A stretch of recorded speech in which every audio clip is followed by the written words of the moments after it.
Okay, let's dive into this explainer. We're looking at Porter's 5 forces, but specifically in the age of AI. Everybody's talking about AI, but how do we actually rigorously evaluate its true competitive impact on our businesses? Well, we're going to take Michael Porter's renowned framework and apply a really modern, rigorous AI lens to the whole thing. Now, this framework is decades old. You've probably seen it in a million business school classes, but honestly, it has never been more useful. It is the absolute perfect tool for understanding what AI is actually doing to your industry right now, today. We don't need to throw out the classic playbooks. We just need to apply them to this wild new reality. So let's run through each of these 5 forces and see exactly how AI is shifting the ground beneath our feet. All right, force number 1, the threat of new entrants. Historically, getting into a new market, that took massive capital, specialized engineering, and huge amounts of time. You needed seriously deep pockets just to get a basic prototype off the ground. But today with AI, it completely slashes the cost of building a competent product. Literally, a handful of engineers using AI copilots can build in a single weekend what used to take an entire department months to ship. Because of this, traditional barriers to entry are just falling off a cliff across almost every single software-adjacent industry. Look at this old moat versus the new reality. Listen to me carefully here. If your competitive moat relied purely on having built something incredibly complex, like if your whole defense was simply, hey, our software is really hard to code, that advantage is shrinking fast, like really fast. Because AI lowers the cost to build for everybody, it effectively drops those entry barriers to near zero. You absolutely cannot hide behind pure code complexity as your main defense against new entrants anymore. And that crumbling of the old moats brings us to forces 2 and 3, shifting power dynamics. You see, AI doesn't just change the products we're using, it radically alters the balance of leverage. I'm talking about the leverage between the people you buy from, your suppliers, and the people who buy from you, your buyers. And this brilliantly illustrates that stark divide.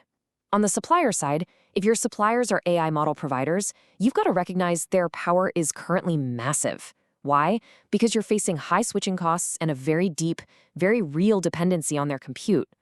But then, look at the other side of the equation, buyer power. AI is simultaneously giving your customers way more information and instant alternatives faster than ever before. If your product is easy to compare, AI-powered research tools make that comparison practically instant. That hands a ton of leverage directly back to your buyers. Which leads directly to this quote from our source material. Diversifying which models and vendors you depend on is now a strategic decision, not just a technical one.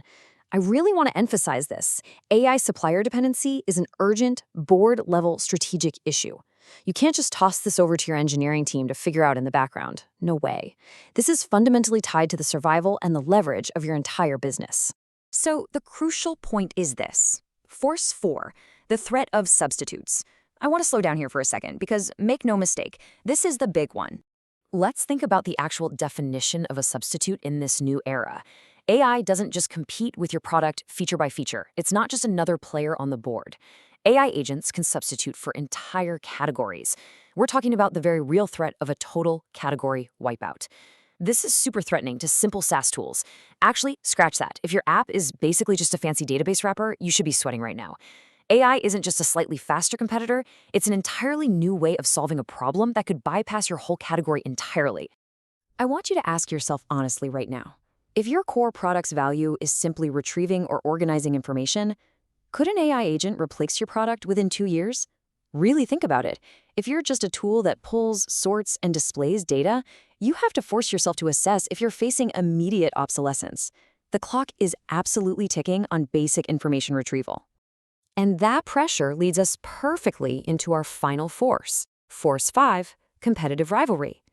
In the age of AI, the sheer speed of adoption has itself become a primary rivalry factor. It is absolutely urgent. It's no longer just about what tools you eventually decide to adopt, it's about how fast you adopt them compared to the rivals sitting right across the street.